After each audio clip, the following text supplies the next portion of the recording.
I like my play, if I go through my routine, I know this ball has to get to the hole.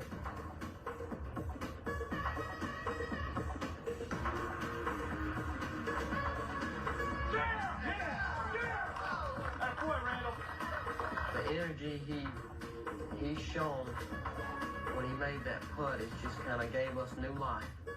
Let's go!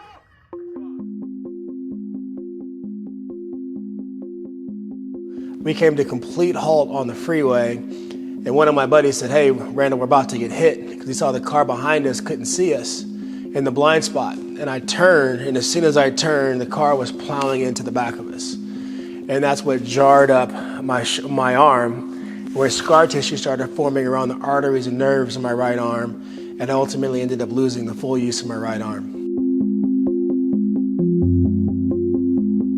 The early stages of my life, I had horrible surroundings around me growing up in Compton in the early 80s. I had a ton of violence, a ton of crime, a ton of horrible things, but what I did have in my house was love. And I had two parents that believed, both me and my sister, and told us to swing for the fences and told us that if we worked hard and apply ourselves, the sky was the limit, that we literally could do anything. And I took that wholeheartedly. And since the time I was 6 years old, my dad came into my bedroom when I was 6.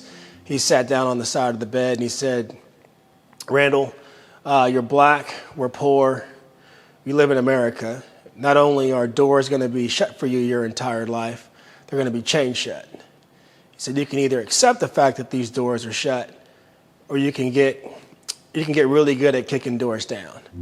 I ended up falling in love with a sport that I could completely control. And what I mean by that is no one had to pick me for a team. I didn't have to ask for playing time.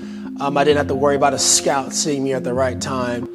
I love the absoluteness about golf, to where whoever shoots the lowest score is the person that wins. And so to me, I felt I was in control of my environment. I didn't have the equipment that other kids had. I didn't have lessons. I didn't have a golf course to practice and play. But it didn't matter if I shot the lowest score.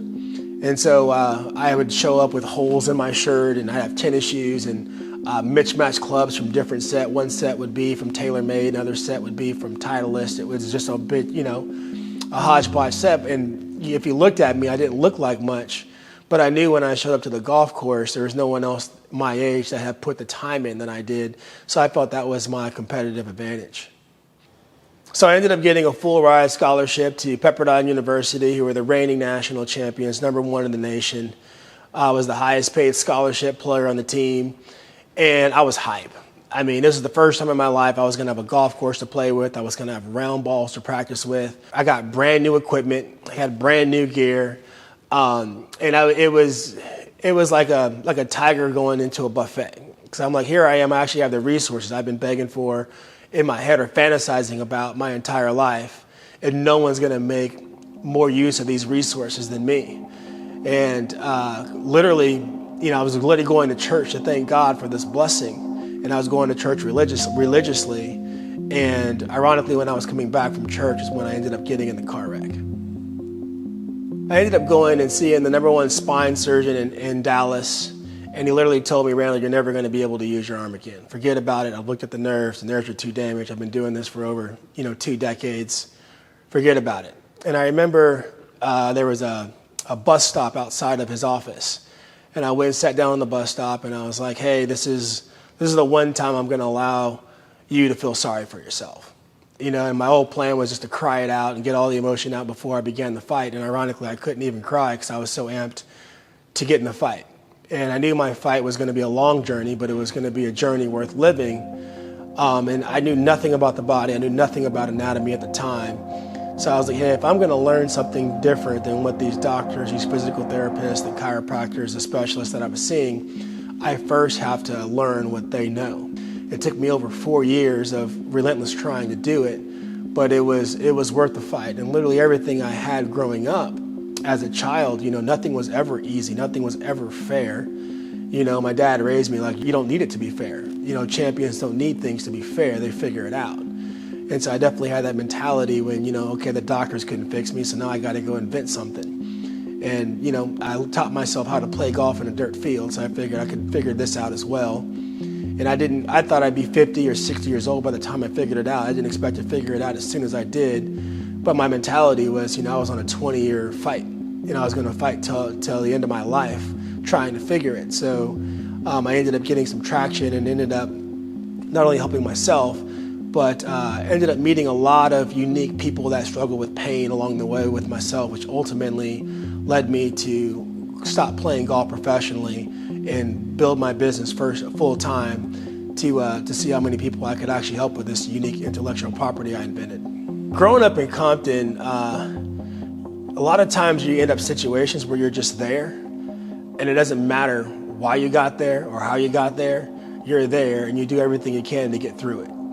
And that prepared me for life. For the same thing with the car, when I went through my car accident, it doesn't matter why my arm doesn't work. It doesn't work. What can I do to fix it? What can I do to plow through it? The same thing has happened in business over and over again. It doesn't matter why you're there or how you got there. And I literally spend no time crying over spoiled milk. You have to just gut it out. I remember times specifically growing up where my prayer to God was not to live, but just to give me the strength to accept my fate. And keeping your composure, keeping your emotions, fighting and pushing, and just giving it your best shot in certain situations is all you can do. Having that extreme growing up made things less extreme later on in life. So a bad business deal could go bad, or things didn't work out your way. Well, it's not life and death at this point. You're in a bad situation, suck it up, figure it out, and get through it. Just like working out, it's like exercising a muscle. You do that enough, and you realize you hit the most impossible situations with everything you have, and sometimes you get lucky and break through.